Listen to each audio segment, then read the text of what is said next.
Mr. Evans.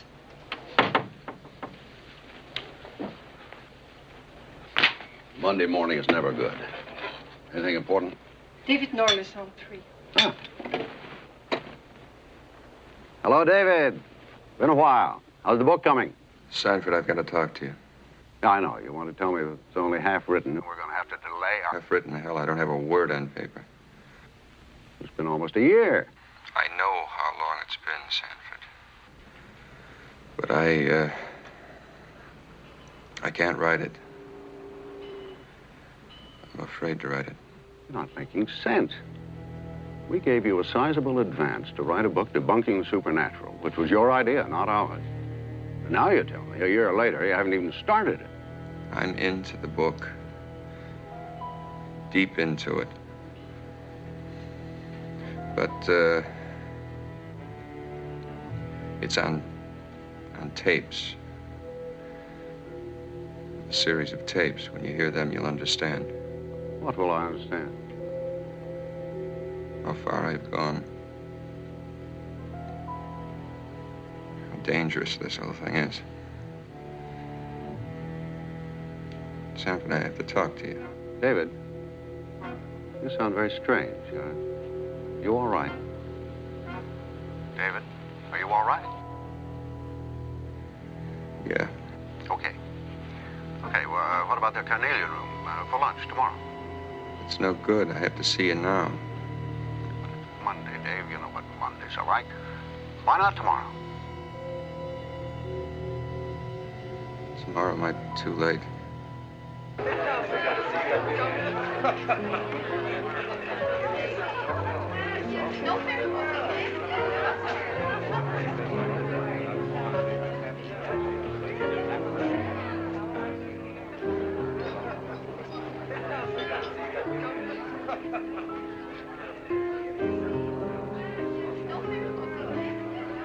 Do you wish to order now, sir? No, just bring me a phone.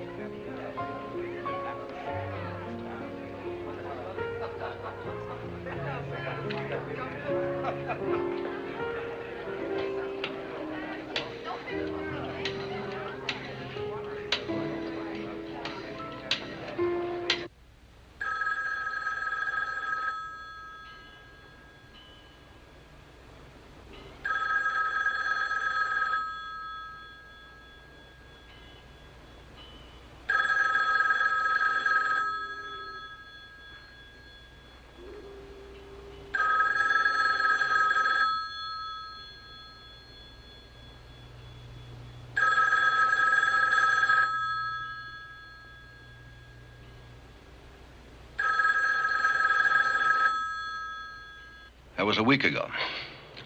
He never showed for lunch, never phoned to explain why, and I haven't been able to contact him since.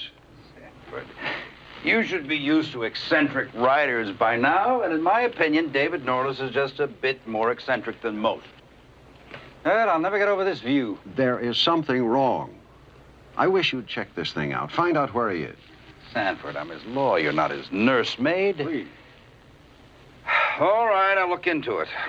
I still say you're making too much of a broken lunch date.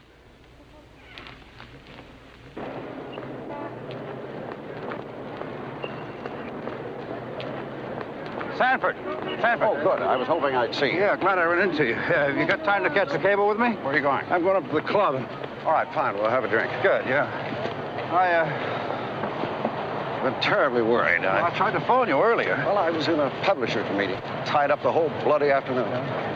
Sanford, I'm sorry. I didn't take you very seriously in the meeting the other day. Well, I just thought you were making much too much of it. I hope you have something.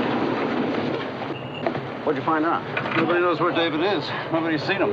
He's just gone. Are you sure? We checked every possible source. Everything conceivable. It seems incredible.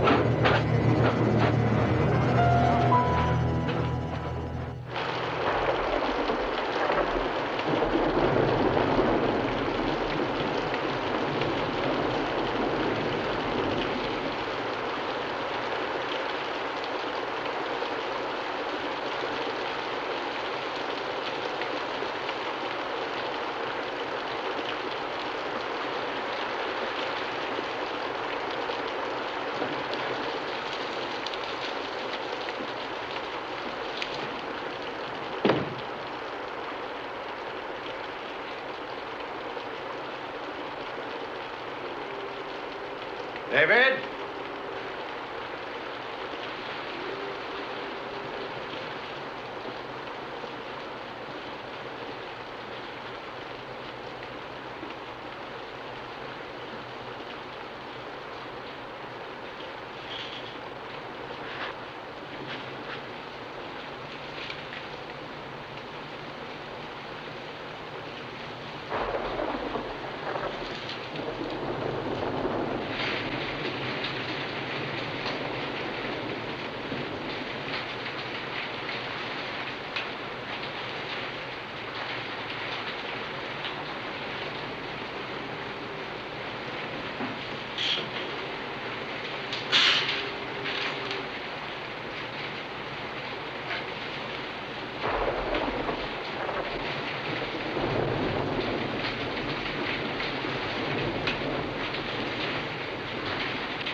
Notes for introduction.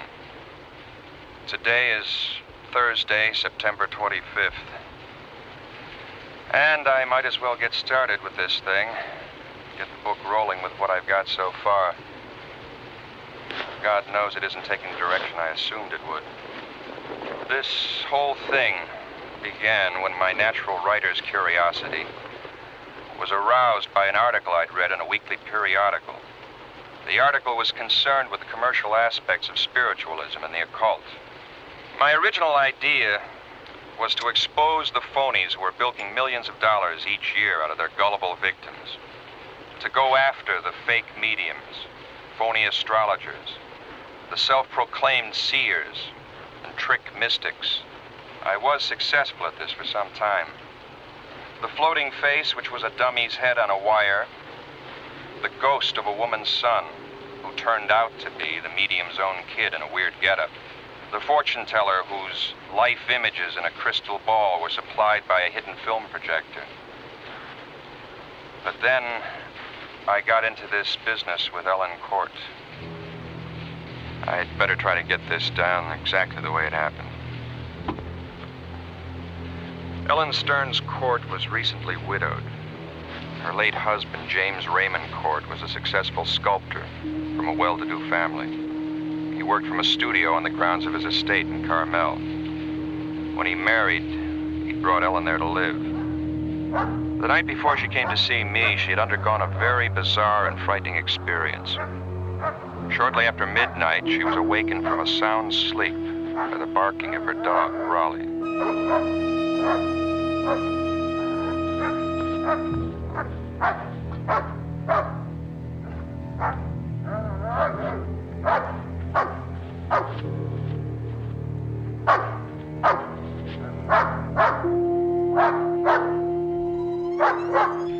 What is it, Raleigh? What's the matter, boy? Somebody out there?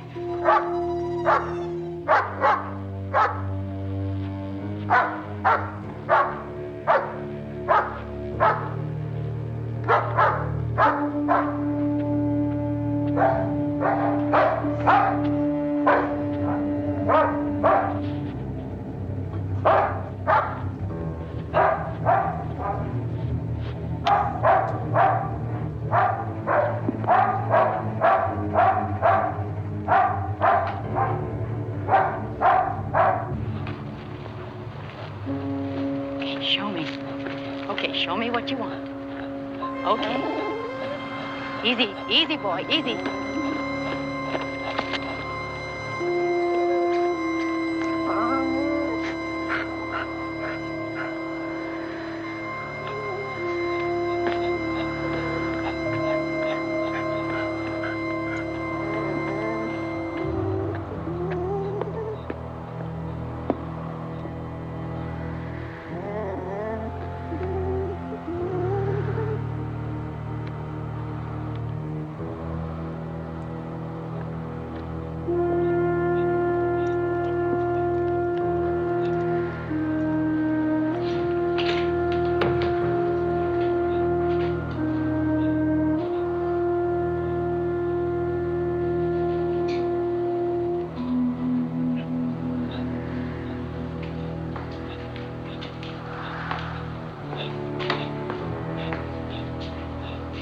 The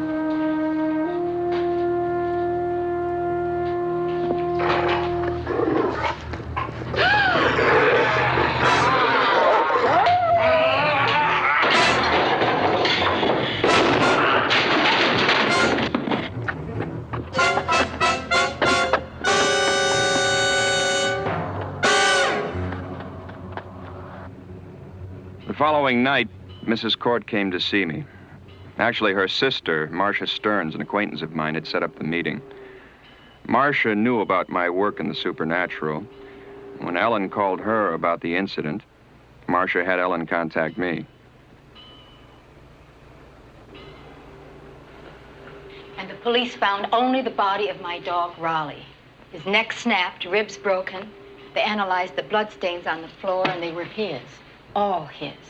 Are you sure you hit the man when you fired the shotgun? I'm telling you, I hit him. Well, think about it. You were upset. You saw your dog killed. You could have missed. I've handled guns before. He was right in front of me in my direct line of fire. The charges hit him, smashed him backward, and that's when I ran. But when the police arrived, there wasn't a trace of him. No, he was gone. And when I told them who it was, they wouldn't believe me. Now that's why I've come to you. Well, Mrs. Court, why wouldn't the police believe you?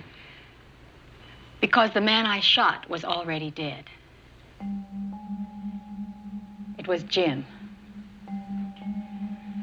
My dead husband, James Court.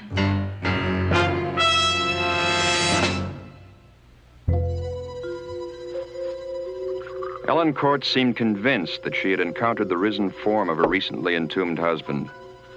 I asked her to describe the circumstances surrounding Court's death. Jim had been feeling very bad. We didn't know why, and our family doctor suggested that he undergo a series of tests at the Fraser Clinic.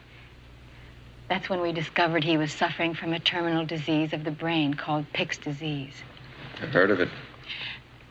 There's no cure, there was no treatment, and I don't know, Jim just seemed to change almost overnight. He was confined to a wheelchair, would no longer work. He even had me board up his studio. He wouldn't even talk about his work. Was he at all involved with the supernatural? Yes, he was. And it started just before his death. Well, tell me about that. I'd arranged an exhibit of Jim's sculptures at the Langdon Gallery. And he met a woman there named Madame Jekyll. She owns an antique shop here in San Francisco, and part of her business involves the occult. In what way? She deals with objects that are supposed to have occult powers. She even claims to cure the sick, and Jim believed her. No doubt asked him for a lot of money, too. No, she didn't. As far as I know, Jim never gave her a penny, not even for that ring. What ring? An Egyptian scarab. Something to do with the god Osiris. Osiris is an Egyptian god involved with the doctrine of immortality. Yes. The ring was part of an agreement he made with her. Use the word agreement. What kind of agreement did they have? I wish I could tell you. I can't. All I know is Jim accepted that ring in return for some kind of promise. He refused to discuss it. Where's the ring now? Do you know where it is? Yes. It's in his coffin. His coffin? Jim even specified that he was to be buried with that ring. That it be kept on his hand. And his body is in the crypt in the grounds of the estate. That's where his body should be. But after what I saw last night, I don't know anymore. The next afternoon, I had lunch with Marcia, who was taking a flight to New York. She was quite worried about her sister. But you know I'm not easy to panic. And when Ellen phoned me, I knew she was desperate. I suggested she talk to you. Actually, we haven't been close for over 3 years since she married that James Court. Why, did you get along with Court? No, I didn't. And when Ellen married him, it affected our relationship. We just haven't seen very much of each other. And now when she really needs me, I can't be here. How long do you have to be in New York? Well, only a few days. But I felt that we should talk before I left. It's important. If she says that she saw James alive, well, then somehow Sure. If I didn't believe she was telling me the truth, as she knows it, I wouldn't be here. I know, but it's just all so fantastic. I mean, how could such a thing be possible? I don't know. But we're certainly going to try to find out. However, before I was able to contact Ellen again, another bizarre incident occurred. That night in Carmel, a salesgirl was closing her shop for the day. Millie Parks, pretty, blonde, in her early 20s, was tired after a full day's work.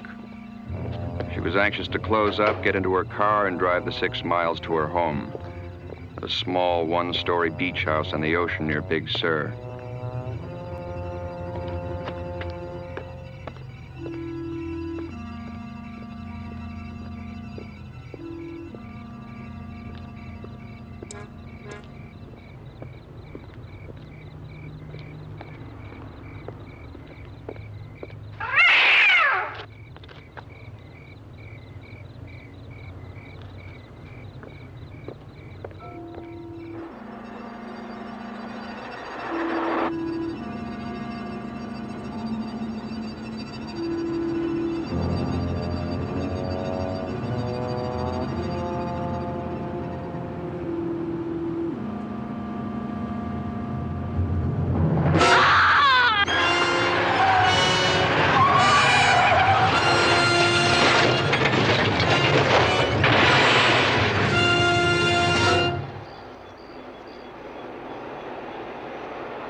If that other rig hadn't come along in the opposite direction and given me a blast, I might never have seen it.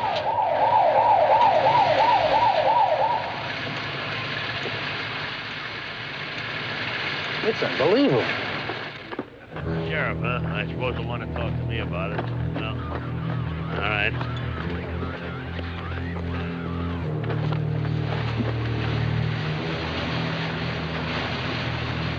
Get a blanket over that fast. Hey, come here. I want to talk to you over here. Gene, Mike, get these spectators out of here. Come here. Is that the way you found her? Yeah, but I ain't seen nobody ever look like that after no car crash, Sheriff. She was like Never mind what she was.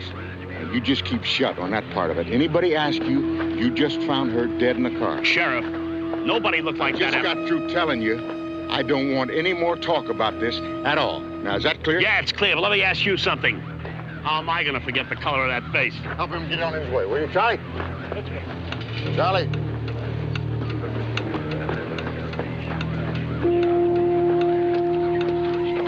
I'm putting a lid on this one. Nobody talks to anybody about the condition of the deceased. Give me the mic. Sheriff Hartley, we have a 946. Let me talk to the coroner.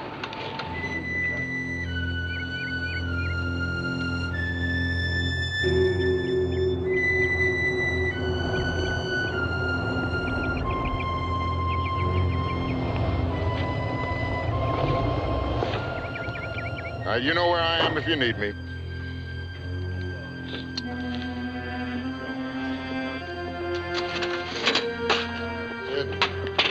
Oh, can't you ever be on time? What have you been so sour about? Well, what do you think? You know, every time I manage to steal an afternoon, up come the rain clouds. don't know what you're crying about. It doesn't look so bad to me. Well, if I came from Chicago, it wouldn't look so bad to me either. Hey, what about the autopsy report? I didn't get it yet. Oh, might be ready now. Why don't I call the office and find out? What is It's going to take a couple of minutes. Why don't you go get changed? Oh. You're not playing those. Oh, you're funny. I'll meet you in the first tee.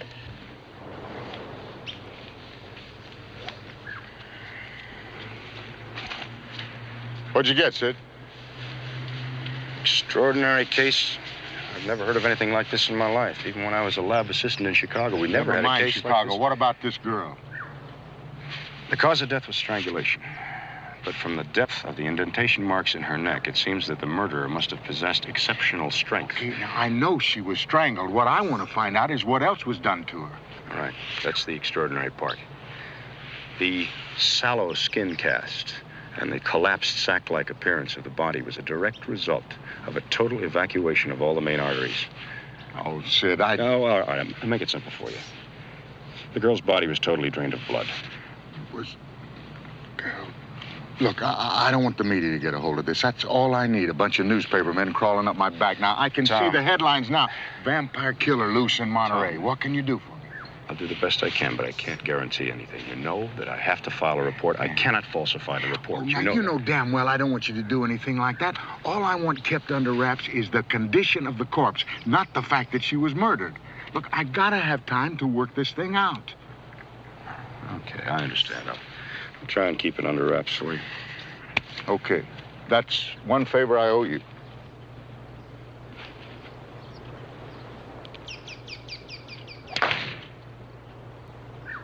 From the looks of that one, I'm going to have to take 2 shots aside for Sid, now you know the only people who give shots are doctors. Tee it up.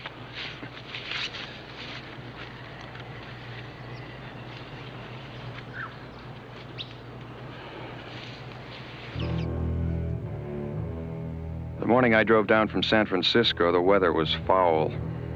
A curtain of cold rain fell from a gunmetal gray sky. I'd set up a meeting with Sheriff Hartley in Carmel to discuss the Ellen Court situation.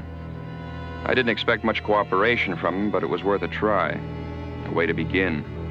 When I pulled up in front of Hartley's office, the sky had begun to clear and the sun was breaking through. I hoped it was a good omen.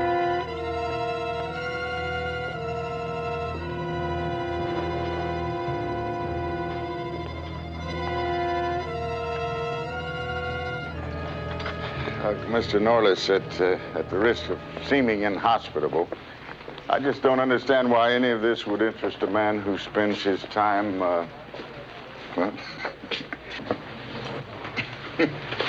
chasing ghosts. I'm sure you find this all very amusing, Sheriff. Mrs. Court swears her husband is alive. She asked me to help her. I agreed to. What do you want from me? Any information that ties in with the man she shot in her husband's studio. Shot at. It's plain she missed him. Nobody can take a shotgun charge and keep walking. Look, she saw an intruder, she went panic. He could have been anybody, some bum looking to spend the night indoors. It gets cold out here in these woods at night. Now, I'll bet you that right now your ghost has hopped a freight and is halfway to Chicago. As for information, I don't have any to give. What about that girl who was murdered in her car the other night? What's her name? Millie Parks? Well, what about her? Well, I stopped in town before I came here and heard a few people talking about it. Well, it's like they say. Read all about it in your daily newspaper. I have. Somebody hid in the car, strangled her, the car hit a tree. Now, that's all there is to it. Mm-hmm. Are you sure that's all there is to it? Mr. Norliss, now, are you saying there's some connection between that dead girl and Mrs. Court's ghost? I'm not saying anything. I'm just asking questions. That's what I get paid for. And I'll handle it if it's all right with you, Mr. Norliss. Sure, Sheriff. It's all right with me. Just seems that there are a lot of nervous people in town. I think they saw a lot more than they're willing to talk about. Like I said, that's police business. Okay. Thanks for the information.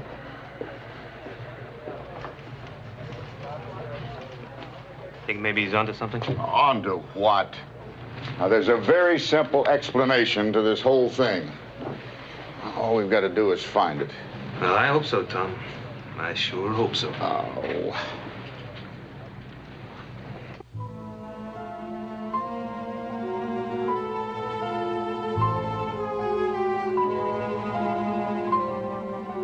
As I headed for the Court Estate along the 17-mile drive, acres of lush cypress and tall pine loomed over me. The ocean below bellowed and roared, smashing into the coastline, spilling white foam along the sand. There's no doubt this rugged peninsula country could give the French Riviera tough competition. But on this afternoon, my mind really wasn't on the scenery.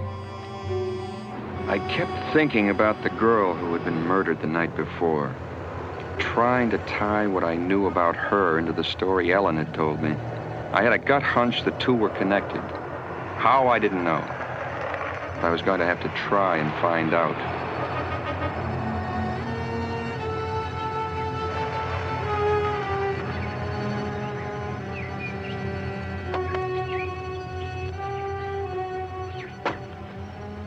Hello, Mrs. Court. I really do appreciate your coming.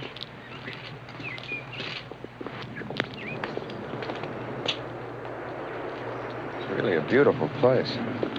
Was, but it isn't anymore. Not for me. I let the servants go after Jim's death, and now I'm trying to sell the estate. Would you like some coffee? Sure. So you mean to tell me you're out here all alone? I had Mrs. Harrison with me until today. She'd been with the family for years, so I kept her on to look after the place, but that girl's murder frightened her. She turned in her notice this morning. Said she wouldn't stay this far out of town after dark. Well, she makes sense. I think it'd be a good idea if you went back into town with me tonight and stayed at the inn. Yeah, I guess maybe you're right. I didn't sleep a wink last night. Every time the house creaked, my skin crawled. Kept imagining I heard noises from the woods. Think we could take a look at your husband's studio? Sure, I'll get the keys.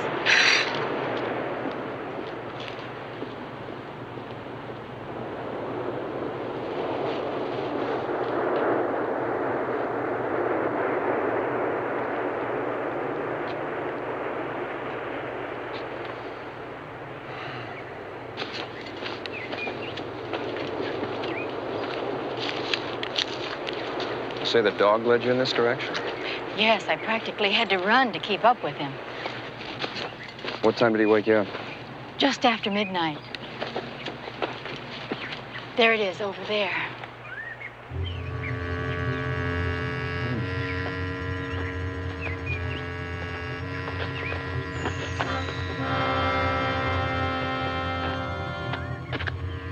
Jim loved this place. Used to be a barn before he converted it into a studio. What the people in town tell me, your husband was something of a recluse. Oh, I suppose that's true, but he liked being alone. After we were married, I had a studio set up in the main house, but he never used it. He'd always come out here to work. Called it his personal hideaway.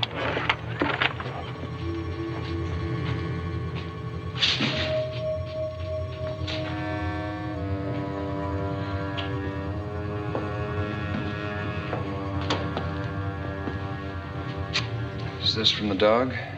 Yes, all of it. He killed Raleigh as easily as you'd smash a fly, and he was a German Shepherd, a very powerful animal. Now, you say you had to unlock the door to get in. That's right. The question is, how did he get inside? Is this the corner he came from? Yes. He was standing right here. I'll never forget his eyes. They were horrible, wild, staring at me. How long has it been since you've been out here? I haven't been here since Jim died.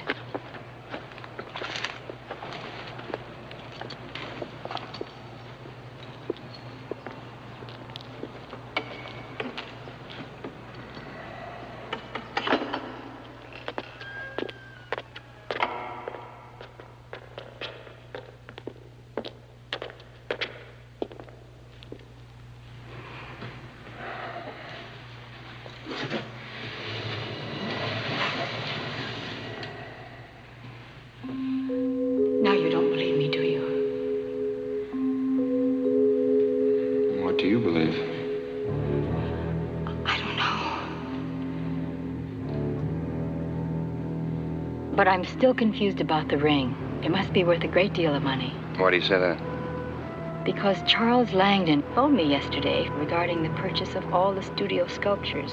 When he mentioned the ring, I told him it wasn't for sale. Well, what did he say? He became quite upset, and that's when I hung up. Maybe I should have a talk with Langdon. Look, while I'm in San Francisco, do me a favor. Find out all you can about that murder the other night. There's something about that girl's death they're trying to hide. Well, then you think there's a connection between what happened to me and the Parks girl? I don't know. That's what I want to find out. I'll call you tonight.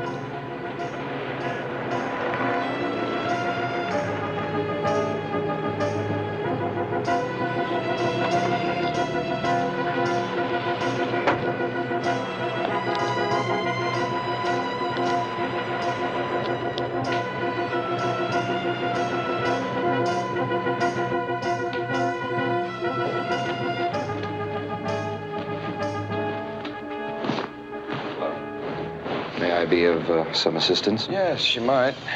You tell Mr. Langdon that David Norliss is here to see him. If you'll be so kind as to follow me.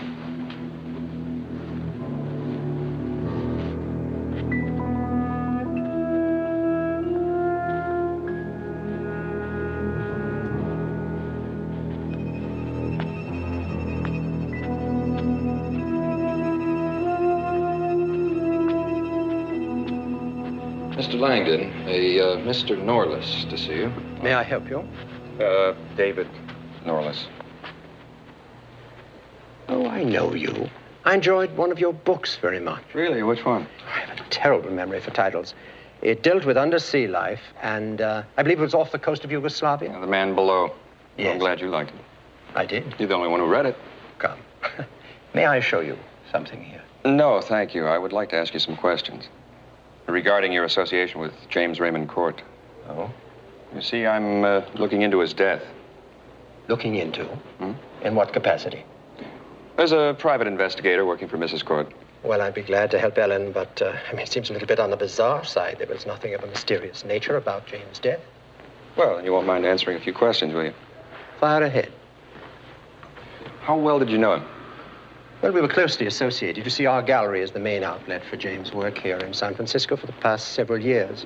I've placed a great number of his works with collectors, and I've arranged for a few special commissions, things of that sort. Mm-hmm. Well, how much do you know about the occult, Mr. Langdon? Very little, actually. Doesn't interest me at all. That's interesting, because Mrs. Court was saying... Could we talk upstairs? Sure. Please.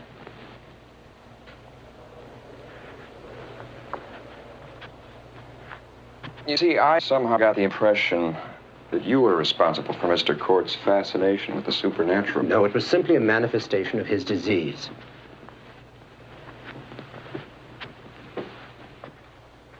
You do know Madame Jekyll, don't you? In a business sense. I frequently send people to her shop. She has excellent taste. Picks up some really splendid items from time to time. See, I was told that he met her here in your gallery. Yes. We had James' last exhibition. I introduced him, as a matter of fact, and frankly, I wish I hadn't. His obsession with the supernatural began with Madame Jekyll.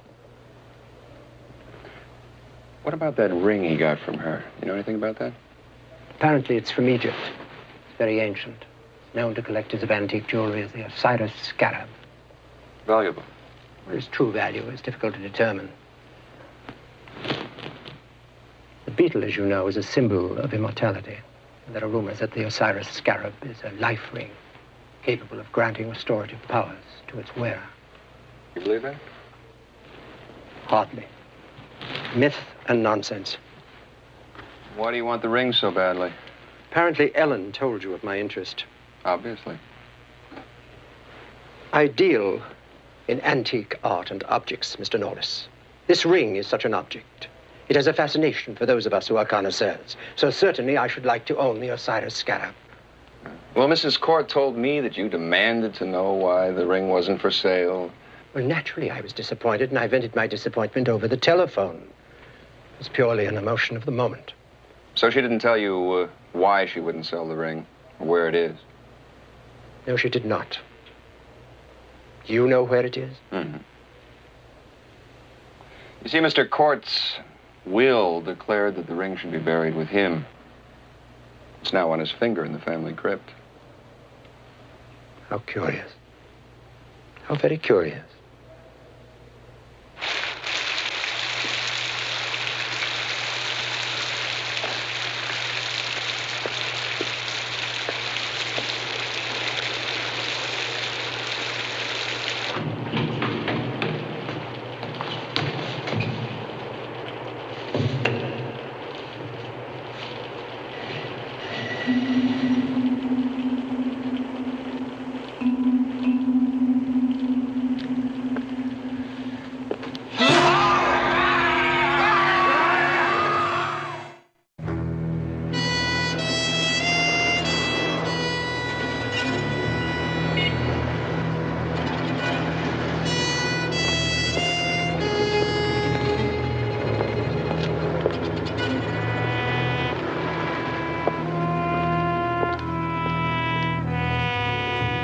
Private agreement with Mr. Court. Now, it's no business of yours or anybody else's. I keep private business private. Madame Jekyll, Mrs. Court thinks her husband is alive. As a matter of fact, she thinks she saw him. In the studio? Well, now, isn't that interesting? How did you know where she saw him? Jim always loved being in the studio. And his presence might linger there. Oh, come on, this was no presence. This was a real man, real enough to kill a dog and take a double shotgun blast in the chest. Why are you telling me this? Look, this has nothing to do with me. Well, I think it has a lot to do with you. And the ring you gave to Court. All part of a puzzle. And I thought you'd help me put the pieces together. There's nothing I can say. What about the studio? I think you know something about the studio, and it's linked with the ring. Look, I'm gonna tell you something. You stay away from that place. Stay away from the whole Court estate. Why? It's the house of Sargoth.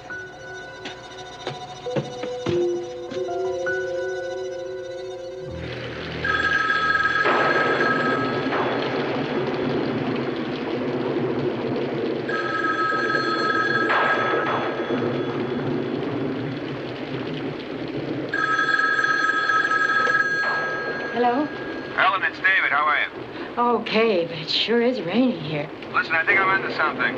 I saw Madame Jekyll. She wasn't too talkative, but she did make a slip in reference to James' studio. I think this whole thing ties into the studio. I'm going to be down there in about an hour. I'll pick you up at 11:30. Well, where are we going? Back to the studio. Now, you're familiar with it. I'm not. I wouldn't know what to look for, but I'm convinced something's there. Will you go with me? I'll be ready. Okay.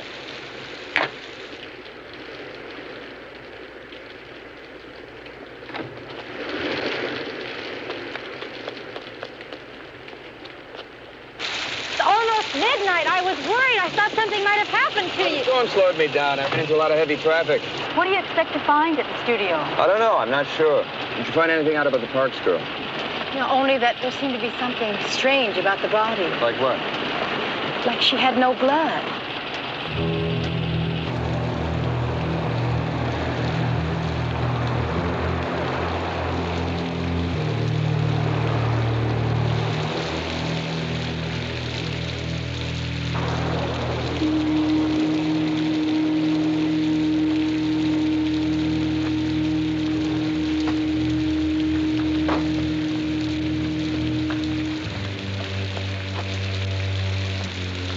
They're over here.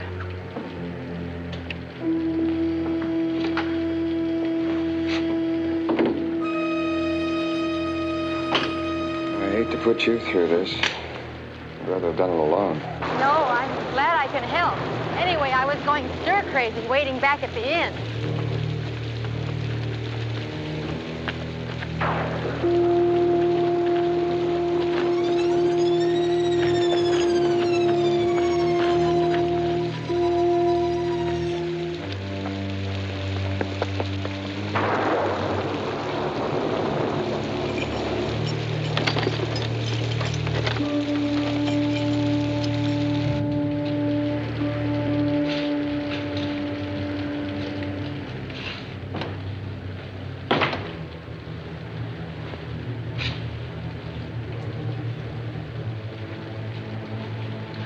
wish I knew what to look for. Anything odd or abnormal.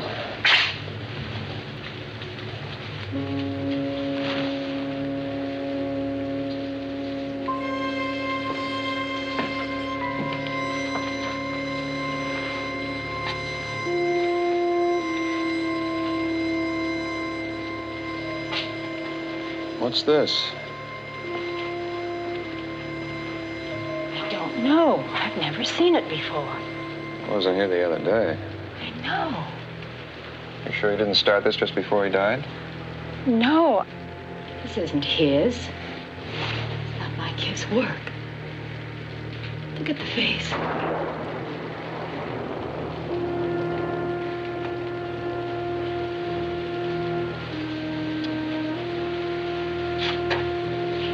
Man, this clay.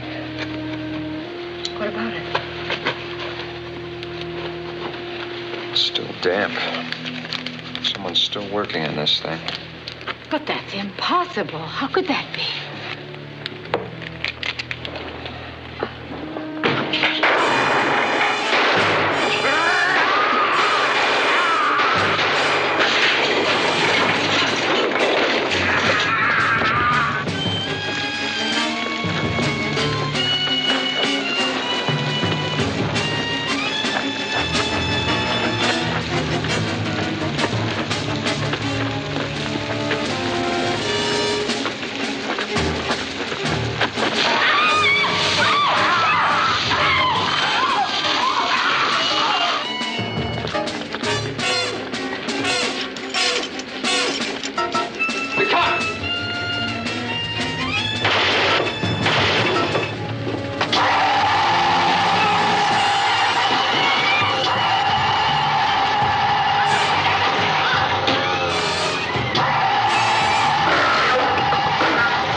Thank you. Okay. Miss Court, Mr. Norliss, you know it's 2 o'clock in the morning. You've been drinking? Look, I'm not going to argue with you. I saw Court. He was as close to me as you are. Another one of your ghosts? A ghost doesn't rip off a car door. Take a look out the window.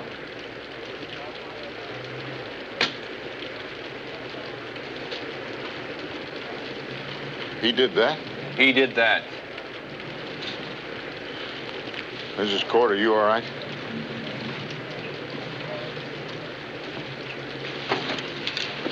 All right, let's go. Get him around in the back there, would you? All right, listen, check this over here. We still are trying to find a body. He says he hit one and we can't find it. Look out, get it over there. It seems to me that you must have just grazed him with a fender. I'm telling you, I hit him head on. Hey, Frank, Tim, search the main house. Rest of you, check the studio and all the grounds. You come with me. Where? I'm going to see if Mr. Cord is at home to friends. Come on with us. Let's go.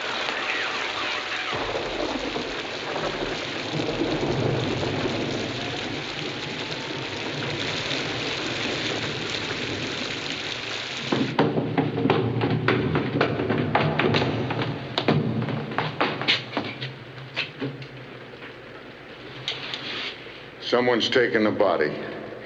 Did you hear what I said? That's all there is to it. Somebody's taken the body. Well, hardly. What more do you need? Now you look, Mr. Norliss. I just don't buy your zombie story. As far as I'm concerned, we got a prowler that looks like Mr. Court, who assaulted you people when you caught him doing his job. This is Court's now, fault. for his own reasons, he removed Mr. Court's body. Now, I'm still in the dark as to why. Maybe it's to follow up the disguise. How do you explain the abnormal strength? Do you think I pulled the door off the car? I don't try to explain anything. If I did, I would say that you snagged the open car door on the garage in your hurry to get out. Now, look, when people panic, they do funny things. What are you going to do about all this? Assuming that we don't find the prowler on the grounds, and I agree that's very unlikely, then I'll have the woods searched. In the meantime, it's late, and I'm tired. I'm going to take Mrs. Court back to town. You follow us. When you get there, you can sign a complaint. Let's give up on this wild goose chase.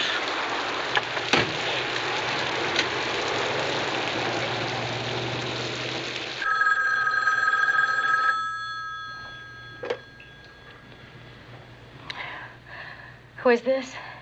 It's David. You all right? Oh, I suppose so. They gave me a sedative. What time is it? It's afternoon. 2 o'clock. Where are you? I'm at home. I'm trying to reach Charles Langdon. Has he called you? No. No one's called. And that sheriff still won't believe me. Thinks we're both crazy. Did you show him the sculpture we found? No. I don't want anyone touching that thing until I can determine what it is, what it means. I'm having the clay analyzed right now. Sheriff Hartley wants me to make a full statement at his office this afternoon. What should I tell him? Tell him the truth. Just leave out the sculpture. David, I'm still very frightened. He's out there, alive, and you and I know he's out there. Why won't the sheriff believe us? I mean, what's it going to take to make him believe us?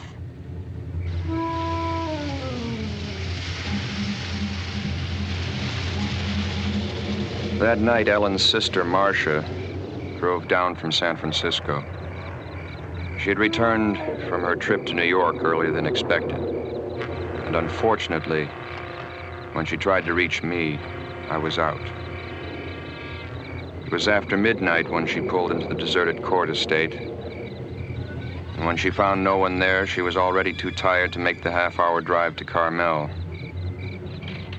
And since another storm was building, Marcia decided to seek closer lodgings. By the time she had arrived at the Orange Grove Motel, a small off-the-road scattering of faded cabins, the storm had broken, and the rain had begun to fall.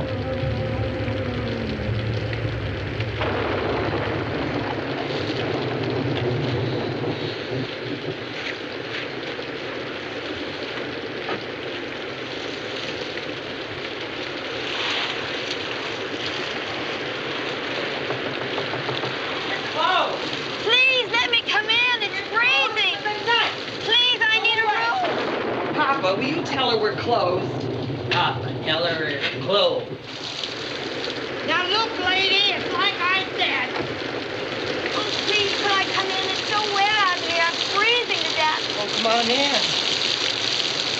Oh, thank you. It's awfully late, but I could give you cabin number 9. It's our best one. New springs and mattress in there. Just a shower, no tub bath. Is that all right? Yeah, that's fine, really. I said we're closed. Can't turn the girl away, Mama. No harm in giving her 9. Well, give her the key and hurry up about it and come to bed, Papa, now. Mama, she gets a little grouchy after midnight. I can handle her, though. Well, I hope so. I don't want to cause you any trouble. Oh, no trouble at all. Now, let's see. That will be $10. Thank you. Oh, thank you.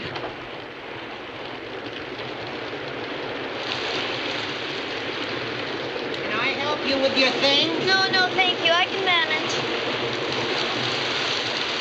Pleasant dreams.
What's going on in here?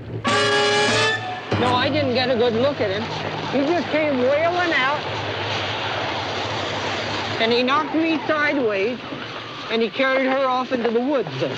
I knew when she said cemetery no good. All right, now tell me what you did see. Was he tall? Was he short? Was he thin? Was he fat? What do you remember? Tall and all wild in the eyes, and he wore dark clothes. All right, now listen to me, Mr. Dobkins, Mrs. Dobkins, and listen very good. I'm going to take you downtown so that you can see some mugshots. Now, in the meantime, if word of what happened here gets around, this whole town's going to go into a panic. I don't want the newspapers to find out about it until I have a chance to find the girl. That means that you don't see anybody, you don't talk to anybody about what happened here. Do you understand that? Oh, I won't say a word. You understand that? Oh, I do. I certainly do. Sheriff, there's just one thing I'd like to know. Yeah? What do I do if he comes back? Helen, I just wanted to call to tell you I'll be late getting back there tonight. Is your sister there? Marcia? No, I thought she was still in New York. No, she tried to call me, got my service, and left a message. Said she was driving down late last night. I haven't seen her. Well, maybe she changed her mind. Thank you. If she calls again, I'll tell her where you are. Now, look, I'm at the architectural firm who originally designed your place. I found out how Court got into the studio without unlocking the door. He came up from below. These blueprints I've been looking at show some very curious construction that went on back in the 20s. Seems the people who originally owned the place built a series of underground tunnels. Why would anybody want to build tunnels? Well, during Prohibition, they probably stored guns and liquor. The plans also show several entrances, one of which is in the crypt. Now, I found a connection between Court and the bloodless condition of the Parks girl.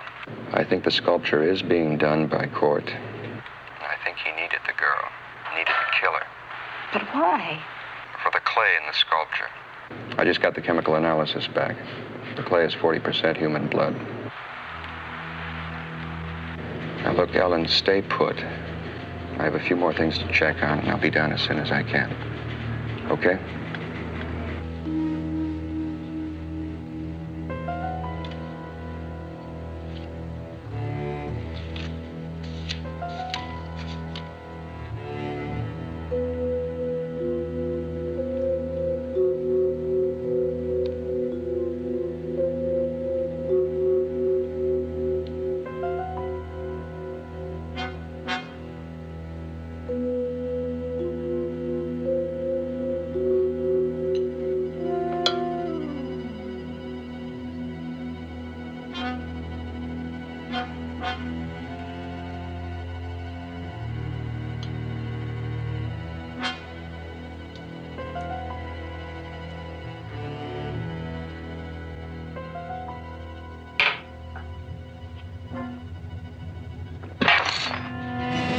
I've got to talk to you.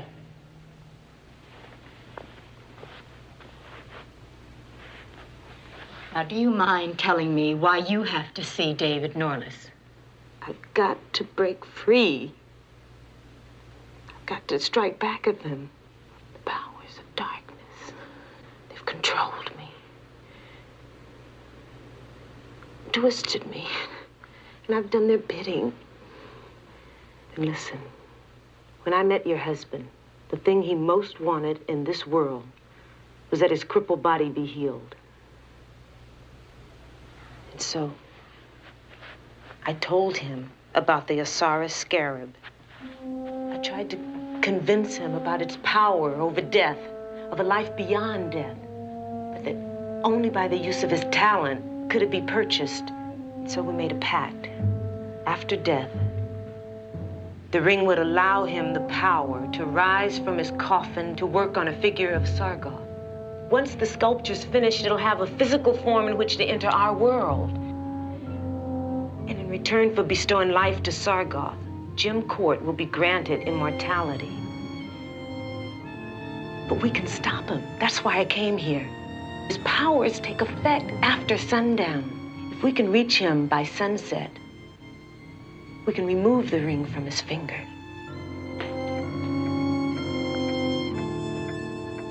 Mr. Norliss, I have a message for you, sir.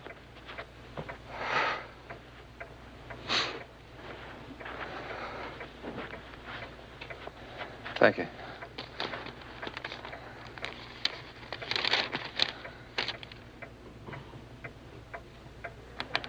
When did Mrs. Court leave? 15 or 20 minutes ago, I guess. She and the other lady, they left in a big hurry. Yeah, how long before it gets dark here? About a half hour, I guess.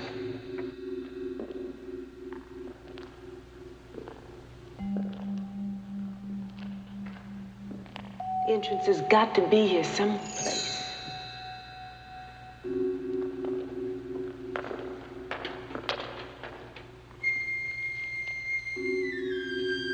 Over here, I think I found it.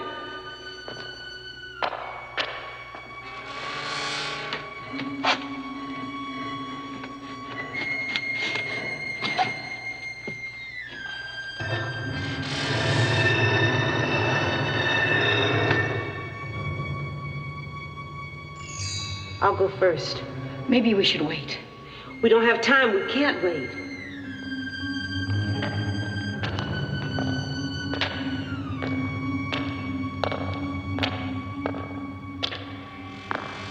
This way.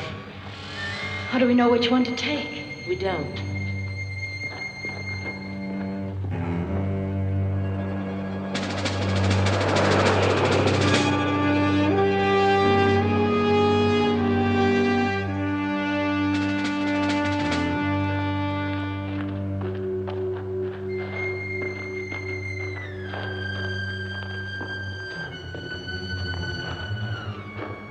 You take that tunnel and I'll take this one.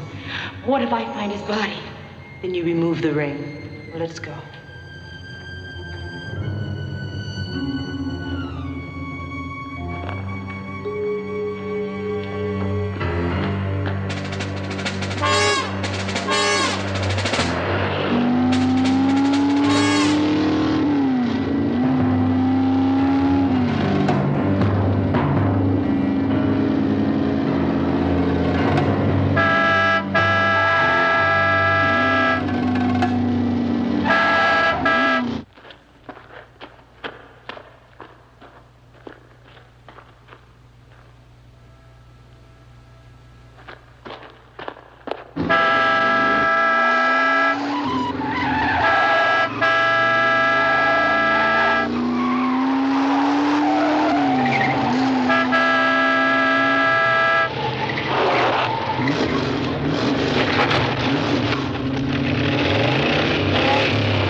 I don't know why he let me go. I don't understand. But it's no use. Nothing's any use. Can you get it open?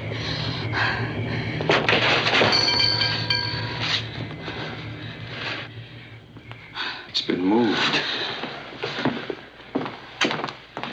It's almost finished. Everything but the eyes. We can't let him come to life. Gotta let him finish. Let me. It's the only thing that can stop it. What are you doing? Making a blood circle. According to medieval alchemy, you can enter a blood circle, but if it's on fire, you can't get out. What's that? Hurry.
tried to explain it all to Sheriff Hartley, but he couldn't accept it. The next morning, they found the bones of a man in the ashes, the remains of James Raymond Court, and of the demon Sargoth, they found nothing, absolutely nothing.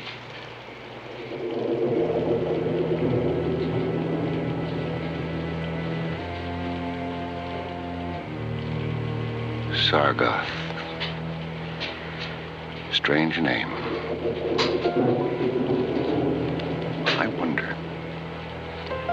I wonder if he was truly destroyed. Or could he be the key to David's disappearance.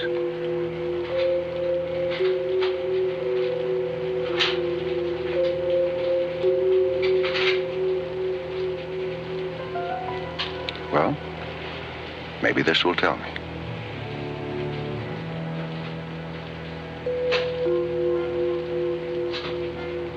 Chapter 2, December 4th. It was a rainy afternoon when I received the letter.